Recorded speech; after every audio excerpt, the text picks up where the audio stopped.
Чыңгыз Айтматов атабызга.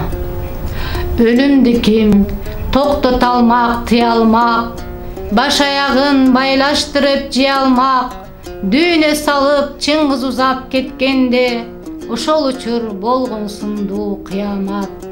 Кызыл алма бышып турса салаалап, аны сендей башка кимдер ала алат. Сенин жогуң түшүп кетсе оюма, бурганактай бүт дүйнөдө аламат. Нургазыны салып кеттиң санаага, ороз кулуң дали жетпей балага. Толгонайың сени күтүп дагы эле, келбей жүрөт куттуулуу талаадан. Бугуларда сен жок бизге келбеди, турналарың жок болду эрте келгени.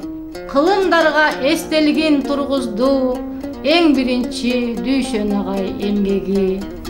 Ооба азыр арыла албай санаадан, сен өлгөндө тоолор дагы кулаган.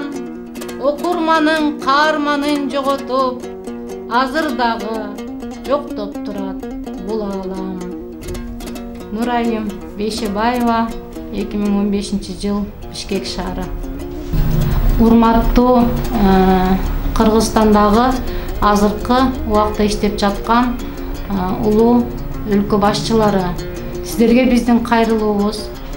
Түркия шаарында иштеп жаткан мекендештер бул 4 октябрда болуп өткөн шайлоого биз бул жактан шартыбыз менен барып шайлаганга мүмкүнчүлүгүбүз болгон жок. Ошон үчүн келе жаткан 2021 жылы 10 январда болуп өтө турган президенттик шайлоого катышканга мүмкүнчүлүк түзүп берсеңиздер деп кайрылып кетет элем.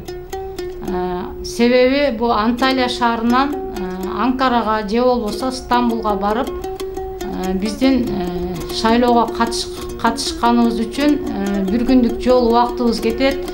Бир чети иштеген жерибизден дагы уруксат алып биз кете албайбыз. Азыркы бул пандемиянын эсебинен. Ошон үчүн биз сиздерден өтүнөт элек, Анталия шаарынан шайлоого катышканга бизге мүмкүнчүлүк түзүп берсеңиздер деп.